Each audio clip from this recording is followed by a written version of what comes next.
Good morning and welcome to Psalms in Hebrew and Comparative Translations. Today is January 2nd, and we are going to be discussing Psalm 23. Psalm 23 is definitely the most well-known psalm of the book of Psalms. Of the 150, if you know one of them, it's going to be this one. And we all know it in the King James translation. It is ubiquitous. But so we're definitely going to look at that translation, and we'll look at a few other translations and a modern interpretation. And, what we usually do in this class is we read the psalm in Hebrew and in translation, and then we talk about our impressions of the psalm, and then we talk about its use in our liturgy and what spiritual applications we can use this psalm in our day-to-day lives. What mood might you be in if you wanted to say this psalm and have it be an expression of prayer that was fitting for that mood? That's the kind of conversation that we try to have. And this class, of course, is open to anybody who wants to come. So if you know somebody who's interested, you're welcome to invite them. And pleased that some of my colleagues from the Schenectady Clergy Against Hate are here and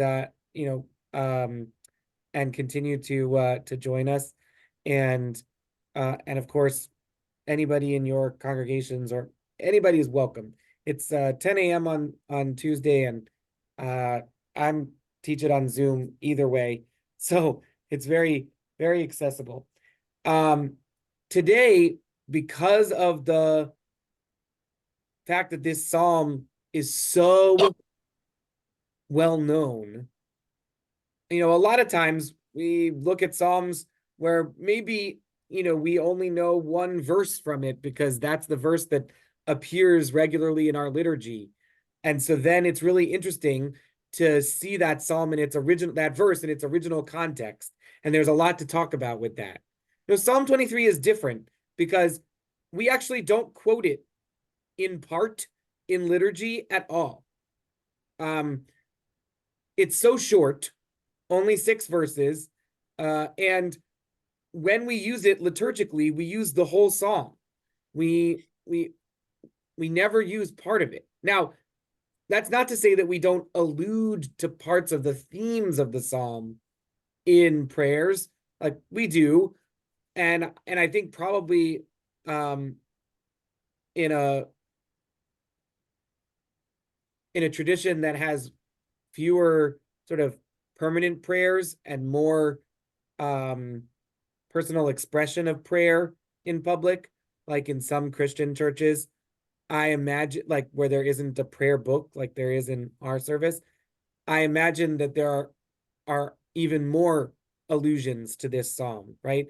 The image of the valley of the shadow of death, right? That's an image that's from this psalm, but it transports us in different kinds of ways. You could just say that verse and I mean that those words, and it evokes the whole psalm, right? But it's interesting, when I was doing the section where I looked through for liturgical uses of this psalm, in the Jewish tradition, we don't use it in part at all. So in part because of that, and in part because of how well known this psalm is, my hope is that today we are more vulnerable. We start off the new year with an opportunity to share what this psalm means to us, because unlike some psalms that we don't know very well, this psalm, it is with us. We hear it regularly. Sure that people have their own personal practice of saying it. Maybe on a yahrzeit of a loved one, the anniversary of a death date, or maybe when you go to the cemetery. And because it's so short and because it's so memorable, I think a lot of us have this one by heart, especially that King James version.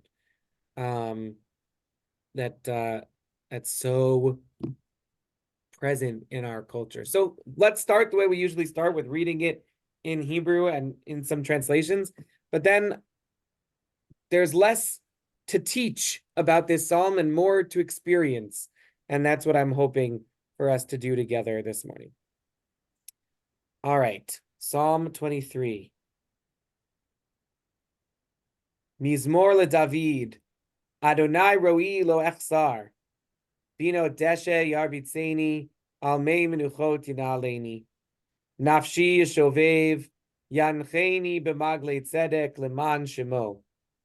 Gam ki elech begates al mavet, lo ira ra ki ata imadi, shivtecha umishantecha hema yinachamuni.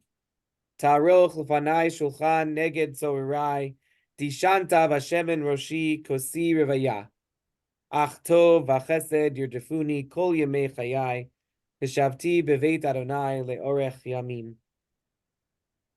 There's a tradition to recite this psalm or to sing this psalm 3 times during the final meal of Shabbat.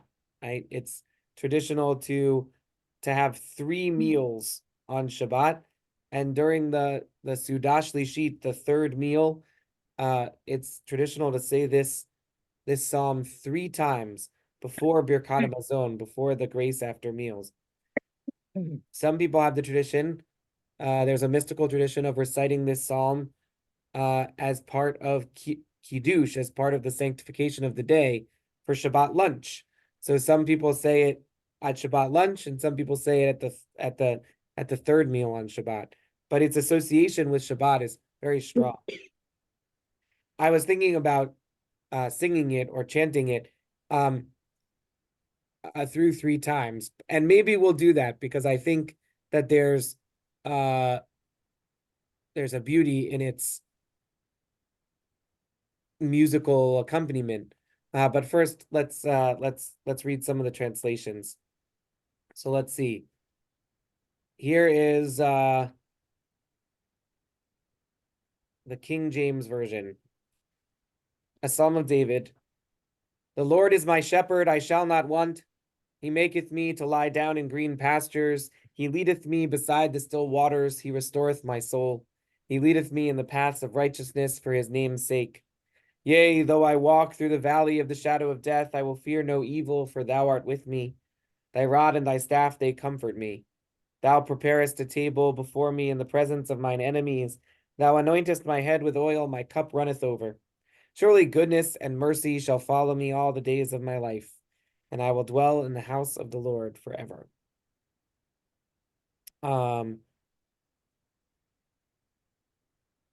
I don't think of God with the masculine pronouns. I sort of think that God prefers no pronouns. That's my sort of theology. I use this King James Version in funerals sometimes, and I do it because I think that people find comfort in the familiar. And even though I don't love the gendered translation here, I think that the familiar can sometimes offer a sense of comfort. But I don't always, and there are other versions that are nice. Here's the newest version, the newest Jewish version, the revised JPS translation that just came out in 2023. A Psalm of David. God is my shepherd, I lack nothing.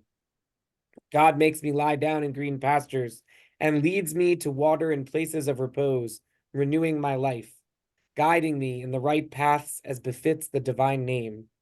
Though I walk through a valley of deepest darkness, I fear no harm, for you are with me. Your rod and your staff, they comfort me. You spread a table for me in full view of my enemies. You anoint my head with oil. My drink is abundant. Only goodness and steadfast love shall pursue me all the days of my life, and I shall dwell in God's house for many long years. So that's our newest version. Uh, I think if I obviously if I read that at a funeral, it would be recognizable. Nobody would be like, "Oh, this is not Psalm 23." And people do say the words along, and it would be harder to say the words along if I was doing this version. Because everybody knows the King James one. Everybody knows the King James one.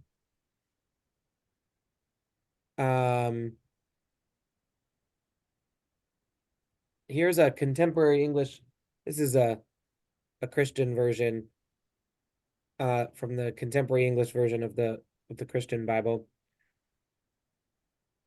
A psalm by David, the Good Shepherd. You, Lord, are my shepherd, I will never be in need. You let me rest in fields of green grass. You lead me to streams of peaceful water, and you refresh my life. You are true to your name, and you lead me along the right paths. I may walk through valleys as dark as death, but I won't be afraid. You are with me, and your shepherd's rod makes me feel safe. You treat me to a feast while my enemies watch. You honor me as your guest, and you fill my cup until it overflows. Your kindness and love will always be with me each day of my life, and I will live forever in your house, Lord.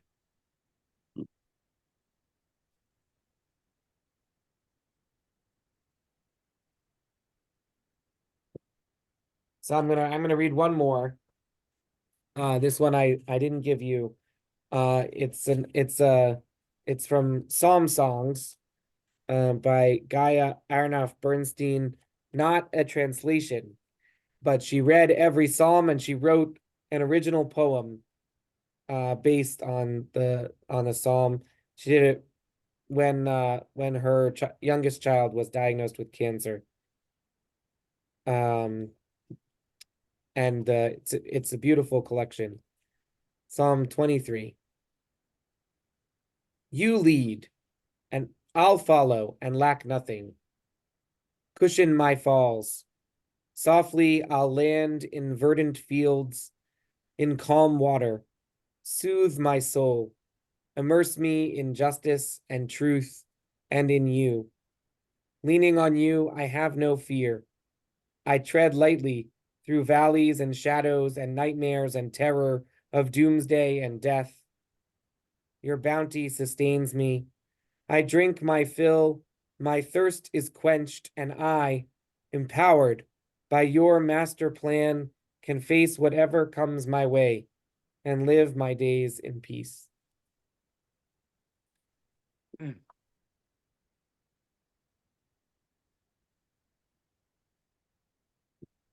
Mark. I have a couple of thoughts. One Yeah. of which I've always disliked the 23rd song because it's always used at funerals, and I never really knew why.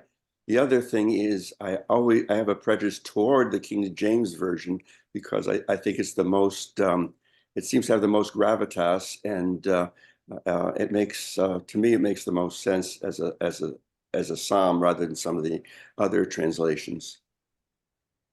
Yeah. I mean, I think that we feel that way in part because it's the most familiar.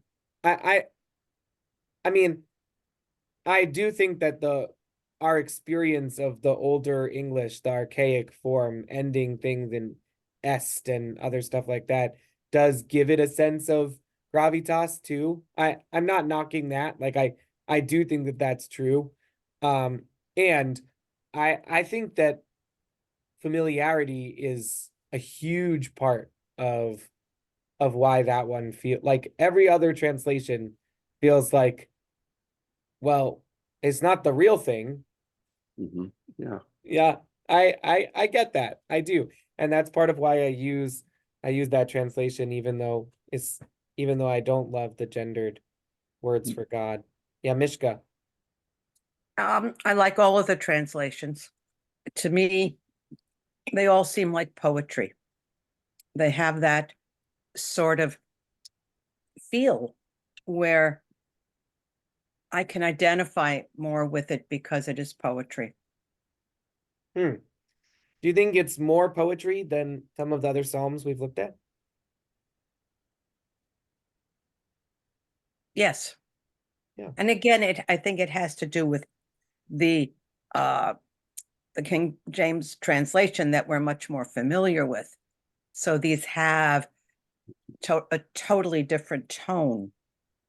But I think were I to hear it in a time of crisis, I think I would be more settled.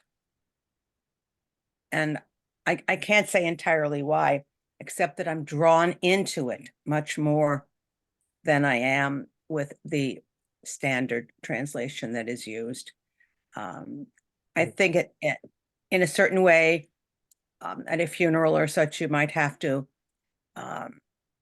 say this, speak to the folk who are there that this is a slightly different translation, but I hope that you can find comfort with it.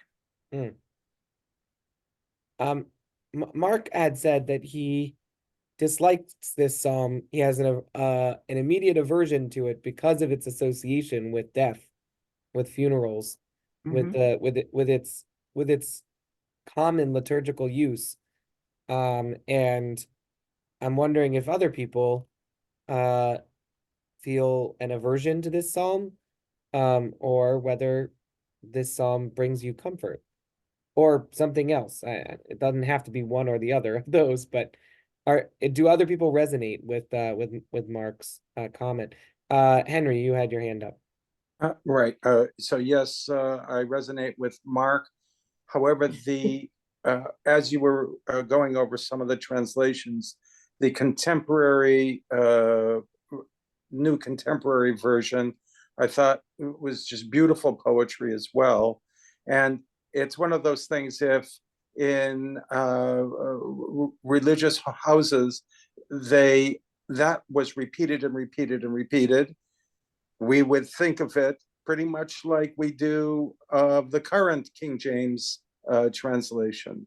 I also think that the poem you wrote from the woman whose child had cancer made the 23rd Psalm totally understandable. Mm-hmm. Yeah, I find that most of her versions of the Psalms like just get to the heart of what the psalm is trying to say. But this one is beautiful. As it happened, 8 of us were together over the weekend with Mark and Barry, and we discussed this poem because a lot of us said, no idea what this means. So it'll be good to hear some of everyone's ideas of what these lines mean. Yeah, I mean, this is a good point, right? Like, we read this psalm because it's supposed to bring comfort. And maybe it brings comfort by association for some people, just like it brings a little discomfort for Mark by association, right? Like, every time you go to a funeral and you hear this psalm, maybe that brings you comfort, maybe it doesn't bring you comfort, but it's not like we're explicating the meaning of the psalm or talking about what the Hebrew means or what the words mean. Well, we just say the whole psalm. And actually that goes to what I started with, which is we don't ever do this psalm in part, right? Like, liturgically, we never use just one line of this psalm. We use the whole psalm, all 6 verses. Yeah, it's an interesting point. Yeah, Marcia. Yeah, I have a question about a translation. In one place it says pursue, and in the other one it says follow. And it seems pursue is much stronger, like you should pursue justice or something. Mm. At the very end there. Yeah. Ach tov v'chesed yirdefuni, right? Yeah. Justice Because and pursue is mercy. much, Sometimes it's translated, surely justice and mercy will follow me. But yirdof Right. literally means to pursue, not to follow. yeah, We have another word that means to follow, and lirdof means to pursue, like more active, right? The contemporary English version says, your kindness and love will always be with me, and gets rid of the pursuit of that sense of following or pursuing. That disappeared altogether in that translation, which I think is a miss, right? Robert Alter says, let but goodness and kindness pursue me all the days of my life, right? It's a prayer in his formulation, not a expression of certainty. Only goodness and kindness will follow me, but let but goodness and kindness pursue me, right? I hope, I pray that what it means to be sitting at your table is that goodness and kindness are pursuing me, and not the other things that could be pursuing me.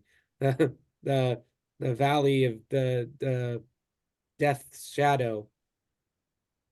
So I think it's a good point. The word yirdof means to pursue. Only goodness and loving kindness will pursue me. That's a beautiful question. If other people have like notes of other places where the translations differ and are curious, let's talk about them. Let's pull them apart. What works for you? Yeah, Dustin, is that a hand? Yeah, good morning, everyone. It's greetings from Messiah Lutheran Church. It's great to be with you all this morning. I'm going to pop in when I can on these in the weeks ahead. Couple things. I did have one translation thing, but also two, just in terms of general thoughts about this. I love this psalm. I wish we didn't associate it as this funeral psalm. Because I mean, it's not really about that. It's about the name of the church. And funerals are a good time where comfort is needed, but it's about comfort as you journey through life, you know. And there's a lot of other times that comfort would be really important too. Um, it, this psalm as kind of reminds me too of this psalm and Amazing Grace are like the things you do at every funeral and there's a reason for that. It's because of movies mostly, like this hasn't been in Christian. It only became a thing in Christian hymnals, as far as I know, like after modern movies, because we always read it in like funeral scenes in movies. And so I think people just have thought of it as the thing you do at funerals. Not unlike on the flip side, you know, at weddings, there's an exact like liturgy that you see in every movie. It's not in the hymnal. It's never been in the hymnal. I don't even know where it comes from. But anyway, so yeah, I mean, I think that it's a psalm of comfort as we journey through life. And obviously that, you know, funerals are a major turning point and it makes sense to do them there, but not just there. So that's the thing. But also too, there was one translation where the last line was for many long years instead of in the house of God forever. And Yeah. that was interesting. Yeah. I mean, that's a good note. Yeah, so Orech Yamim means length of days. It doesn't mean forever. We have a word that means forever. And it doesn't say la'ad or le'olamim. It says le'orech yamim. And so I do think that the like translating this as for many long years is more accurate to the Hebrew. Also, right, and we talked about this a couple of weeks ago, or a couple of Psalms ago. And maybe you're also thinking this, Natalie, which is like the Hebrew scriptures generally don't think of forever meaning like after death also. Although some psalms do seem to be referring to that, but our general approach to Jewish interpretation of Psalms is that it's actually referring to this life and not the world to come. And maybe the association of this psalm with funerals in large part comes to this idea, and I shall dwell in the house of God forever, meaning I'll dwell with God in heaven, or however you understand what happens after death, forever. And if you start translating it as for many long years, it refocuses on the comfort that you get through life's journey, as you were talking about, Dustin. So I wonder, Natalie, you had your hand. Yes. I think the reason this is read at funerals is because of the line, though I walk through the valley of death. You're at a meeting of death at a funeral, and it seems so pertinent. But I really like the English translation. Even though I walk through the darkest valley, I will fear no evil. That puts it out of specific death, and just any problem you may have is a dark valley. And if it was used in happier times, it would be more relevant to do the translation than the valley of death that we're all walking through. And I like the psalm, but I don't like its connection only to funerals. So I think you're right that that one of the reasons why we read this psalm at funerals is because at most funerals, not all, but at most funerals, there are some folks there who have just walked through the valley of the shadow of death. And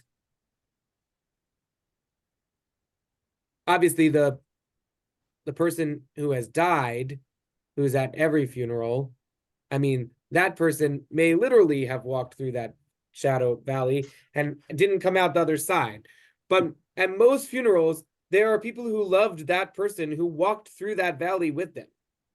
And I think that you're absolutely right, Natalie, that we read this psalm for those people.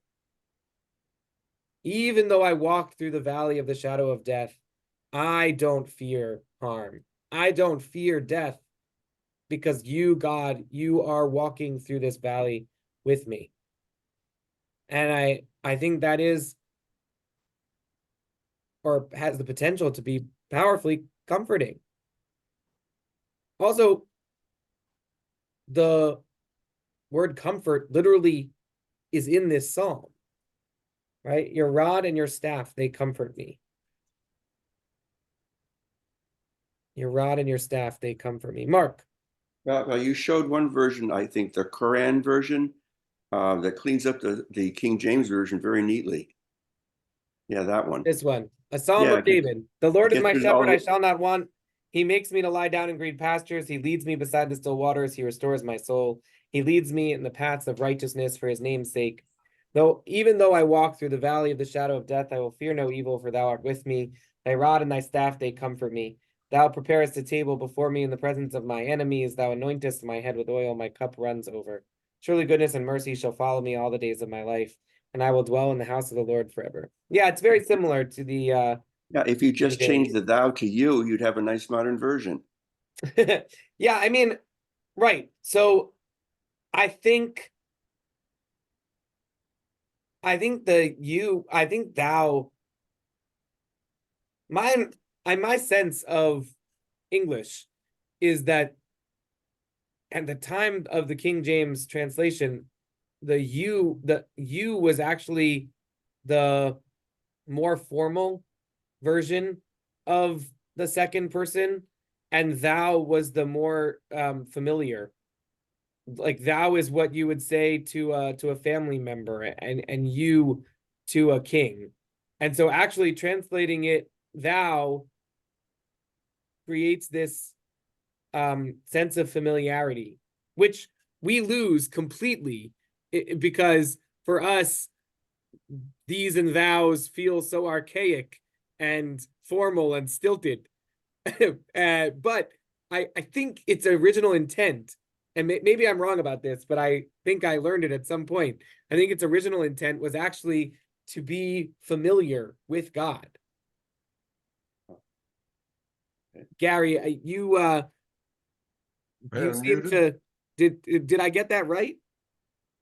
I think the reversal of thou and you in formality is correct from my memory of Elizabethan literature. There's something else that I think is actually that strikes me. I don't know.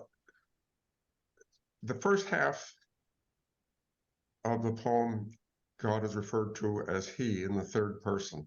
Second half, it becomes you in the second person. And it's like a progression, as if God has become closer in the course of the poem. And I think I saw that in a couple of the other psalms too. Yeah. Yeah. When we describe God as shepherd and we set the scene, the pastoral scene for this psalm, we are using the third person, right? God is a shepherd. God takes care of me the way that a shepherd takes care of a flock.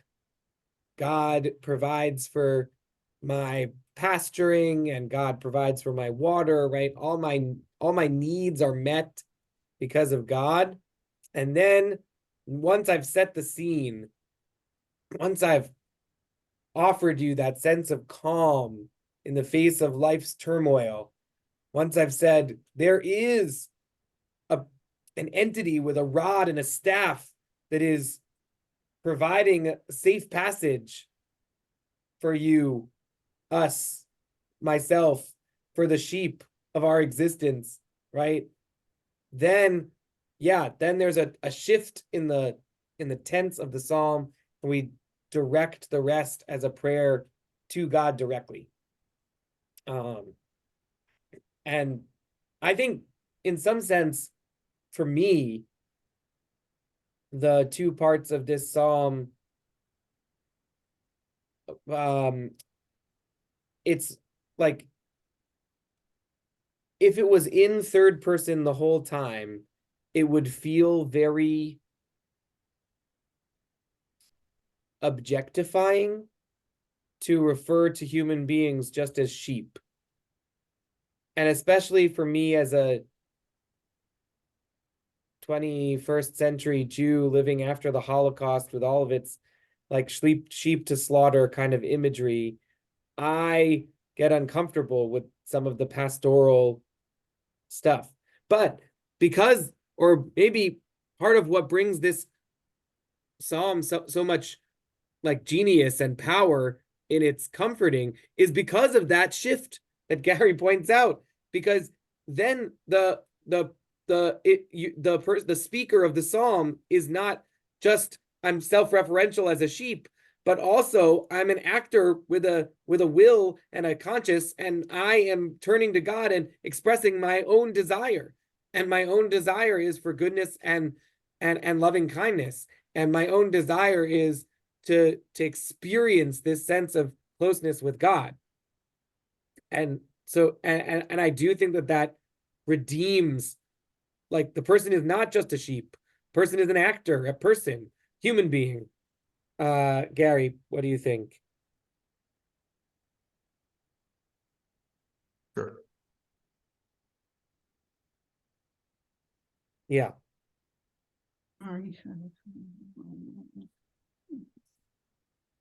Murray. I had a slightly different, as a reflection of the psalm.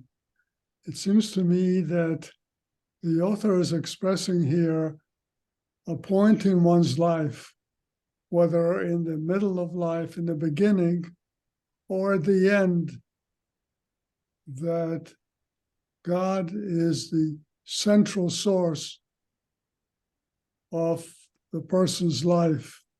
And the person here is expressing complete surrender, reliance on, and confidence in God, that no matter what, that being with God will carry that person through. And if it is read at a funeral, it maybe that's when the realization came at the end of days, so to speak. And the person is quite ready and is going whatever the next version may be.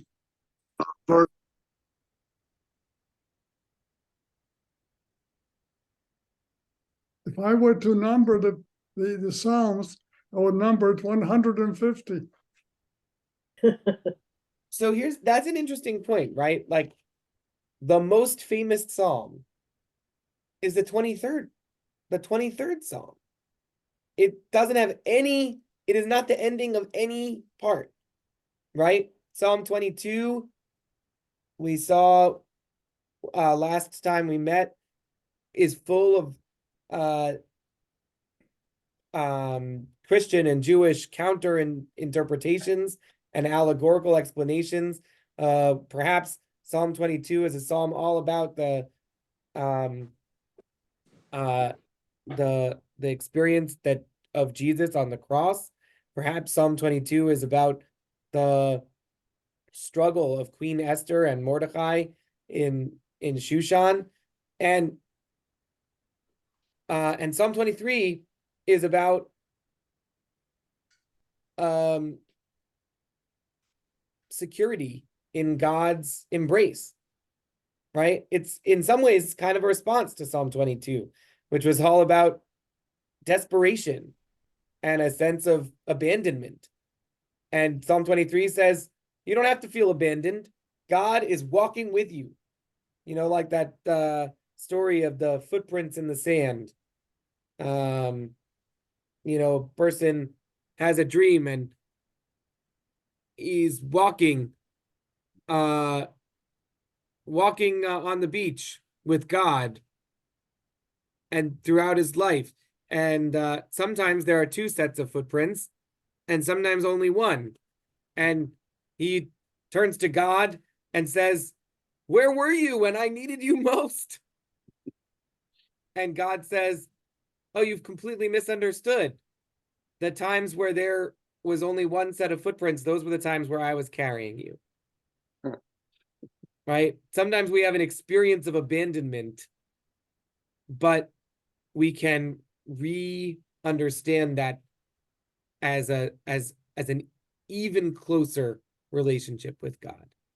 And I think that's sort of what Psalm 22 and Psalm 23 do together in some sense. Yeah, James.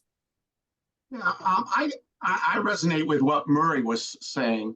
I've used this many times, both at funerals and also, you know, in hospital rooms beside the bed of a dying one. But I think it's fascinating that certainly we use it at the end of life, but I've always deep down inside me thought of it as when I was a very young child. But the image that I have is, and this will date me, but in the old days, when my parents and my brother and I would be coming back from a trip, especially a trip, or even over someone else's house, and it was night, and it was very dark. And my brother and I were in the back of the car, back seat, and we would make a bed for ourselves. And I remember feeling that, you know, I don't know the way home, and all those cars out there seemed like evil presences as they were zooming by. But I was safe and sound in that back seat. And my mom and dad were in the front seat. And they knew the way home. And I could totally depend on them. And I would be in my bed soon. And that's the kind of image that this psalm gives me in the beginning of life. Terrific. That's beautiful. I wanted to ask about a specific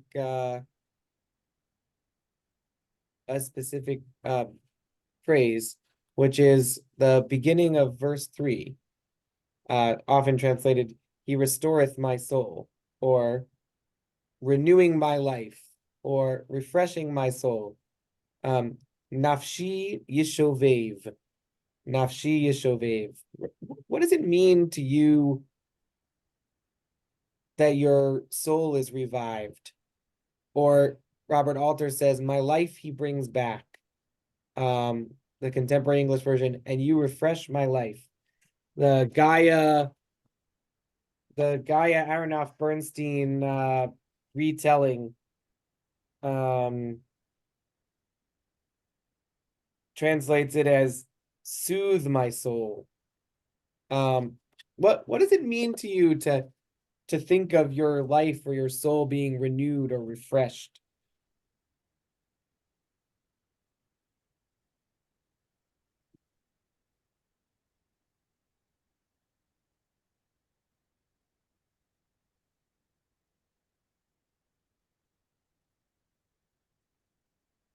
Mark? I think it's a great psalm for somebody coming out of a depression or of a depressing incident.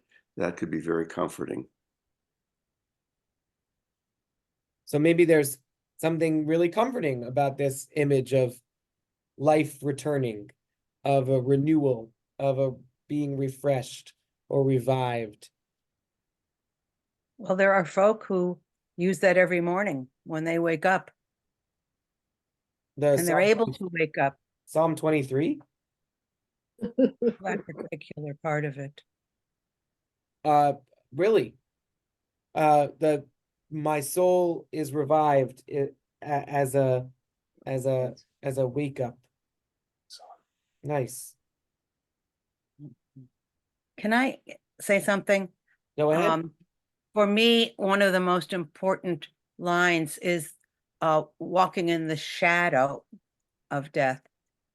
Who's walking in the shadow, and where is the shadow coming from? What's the intent? Is it that I, as the mourner, having just been with the dying, is that shadow from that one who has died? Is that the shadow that all of us walk through every single day?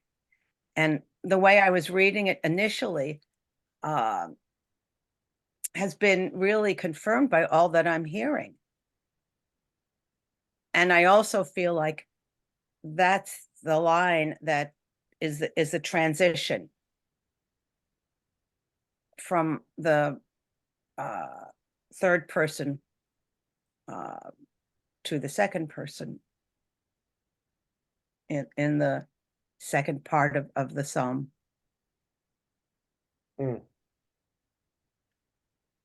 Good. So the Rabbi Harold Kushner, the author of When Bad Things Happen to Good People, wrote a book called "The Lord is My Shepherd, Healing Wisdom of the 23rd Psalm," which I have. And he writes,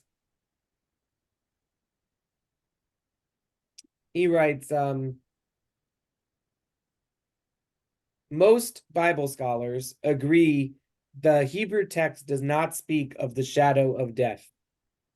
In all likelihood, the original Hebrew word was salamut, which means deep darkness. Like from the word selem.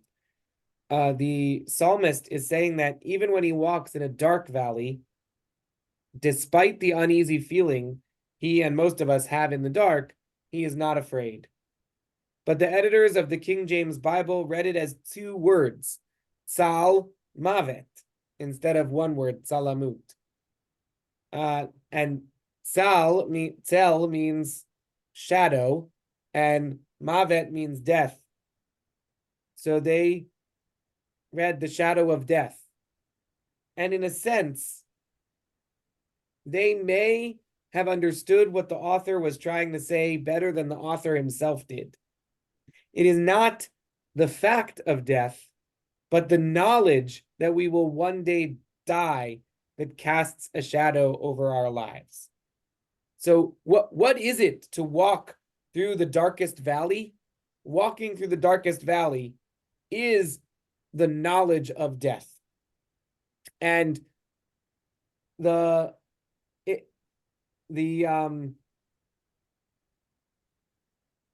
he says every now and then a translator is touched with inspiration and comes up with the perfect equivalent, or on rare occasions an even better rendering. So for Kushner, the shadow of the valley, shadow of the valley of death, the valley of the shadow of death, sorry, that actually is that separating those into two words, Tzal Mavet, which the King James translator probably did incorrectly, might actually get more to the heart of what it means to be walking in darkness than the original did. Natalie. Am I unmuted? Yeah. No. Okay. I want to go back to, and you refresh my life. Yeah. It comes right after you led me to a stream of peaceful water. Mhm. Even if you're not sick, even if you're perfectly well, you can have dark thoughts that come through your mind on occasion. Something happened that wasn't right, and you feel bad about it, and this is just a normal thought that things are not going well.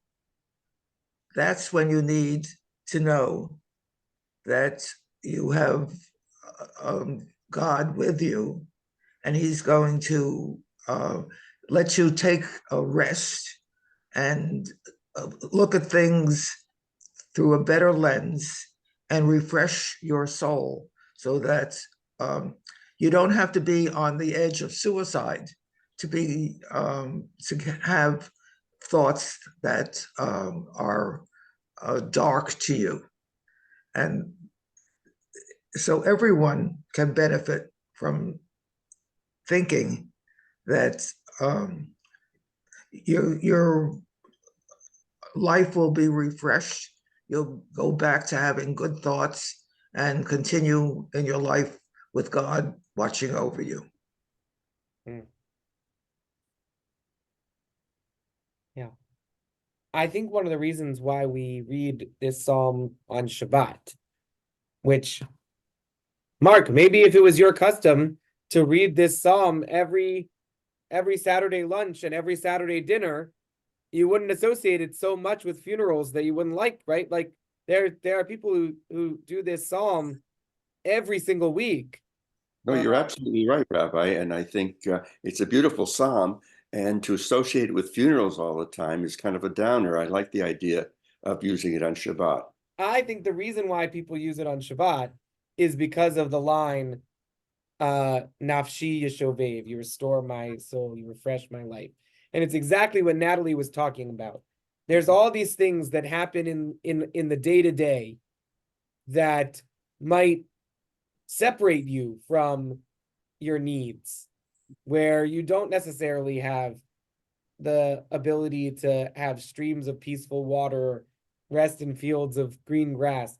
But Shabbat is supposed to be an opportunity for having what you need, and for appreciating what you have, and for letting your soul be refreshed. In fact, when we say Shabbat vayinafash, right, And the word vayinafash comes from nefesh, meaning soul, right? We translate that as he stopped, right? God stopped, God shavat, God ceased, vayinafash, and got God's soul back, right? And was refreshed, was renewed. Um, and so God was the first to replenish God's own soul on Shabbat. And now we have an opportunity also to restore our soul on Shabbat. I And I like that think very much. there's even I like more that to much it, right? better. Restoring soul can be about being in relationship with each other. And that's also what Shabbat is about. Shabbat is also about, right, being present with the people who surround you and with the people that you love, and those interpersonal relationships are also refreshing. Thank you. I like that much better. Yes, Henry.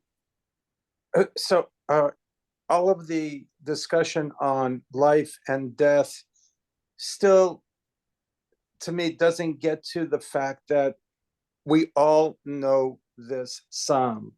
And I think, and hopefully there'll be other comments, it is the melodious cadence of this, especially the King James Version that we all listen to. It just flows as we say it. And you had said that there are melodies to it, and I'm just curious what the melodies in Hebrew are like. Well, I will sing one, and we'll close with that. But I just want I appreciate you returning us to that thought, because that had escaped me. But I just wanted to say, this book, Rabbi Alan Berkowitz's "The Psalms: A Guide for the Heart and Soul," suggests Psalm 23 speaks of God's providence in our lives. So some Jews recited on Shabbat, a day to reflect on the joys and abundance in our lives. Bring this psalm to your Friday night dinner table and reflect on the bounties and challenges you experienced in the past week. How did you feel nurtured by life this week? Were there moments where you felt alone or distant from the flock of humanity? Right? So you can use this psalm as a weekly practice on thinking both about the ways in which you were nourished, how were you shepherded, what blessings did you have, and also thinking about the ways in which you were challenged. What valley were you walking through this week? What would you like to share with other people at your Friday night dinner table or your Shabbat lunch table, about the challenges that you had in the week?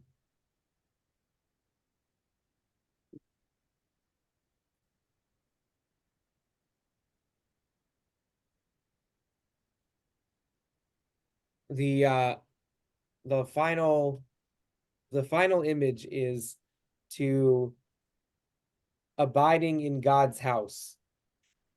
And Rabbi Richard Levy, who we've read his spiritual applications for most of the Psalms that we've studied together, he says, the Psalm invites us to look at two sides of our mortality, the way in which death brushes past us day by day, and the fact that we walk daily through valleys in which death casts its shadow, reminding us that one day we will enter its darkness, never to return.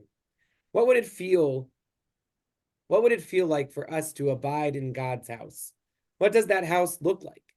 How would we need to renovate our homes to turn them into God's house? A house where we would know always that we were in the presence of God. Would we need to behave differently to those we love, become more in tune with the bounties of nature and other human beings? How would we need to change our workplaces so that they too could become God's house? How can we transform the places where we pray into vessels for the presence of God? So I'll leave you with those questions, and we'll close with singing. I know several tunes to this psalm, but I'm gonna do the one that I most regularly do on Shabbat afternoon when I'm going to recite the psalm 3 times as part of my closing ritual of Shabbat, and I'll do it 3 times. So you can listen. We're not meeting next Tuesday. Next Tuesday, the 9th, I am going to be at the Rabbinic Training Institute, RTI, an opportunity for my own spiritual refreshment. And that'll be next week. But we'll look at Psalm 24 together in 2 weeks on I guess the 16th. Mizmor leDavid Adonai ro'ida echzar bino desheyar bitzeini al mei menuchot yenaleini nafshi yeshovev Yancheni b'maglei tzedek lemat shemo gam ki elech b'geitz al maved lo ira ra ki ata imadi shivtecha umishantecha heima yenachamuni Tarech lefanai shulchan neged zorerai Dishantav Hashem and Roshi Kosi Revaya Ach tov chesed yerdifuni kol yemei chayai Vishavti bebeit Adonai leoreh Yamim mizmor leDavid Adonai ro'i lo echzar bino desheyar bitzeini amei menuchot yenaleini nafshi yeshovev Yancheni b'maglei tzedek leman shemo gam ki elech b'geitz al maved lo ira ra ki ata imadi shivtecha umishantecha heima yenachamuni Tarach lefanai shulchan neged zorerai Dishantav Hashem and Roshi Kosi Revaya Ach tov chesed yerdifuni kol yemei chayai Vishavti bebeit Adonai leorech yamim mizmor leDavid Adonai ro'i lo echzar bino desheyar bitzeini amei menuchot yenaleini nafshi yeshovev Yancheni b'maglei tzedek leman shemo gam ki elech b'geitz al maved lo ira ra ki ata imadi shivtecha umishantecha heima yenachamuni Tarach lefanai shulchan neged zorerai Dishantav Hashem and Roshi Kosi Revaya Ach tov chesed yerdifuni kol yemei chayai Vishavti bebeit Adonai leorech yamim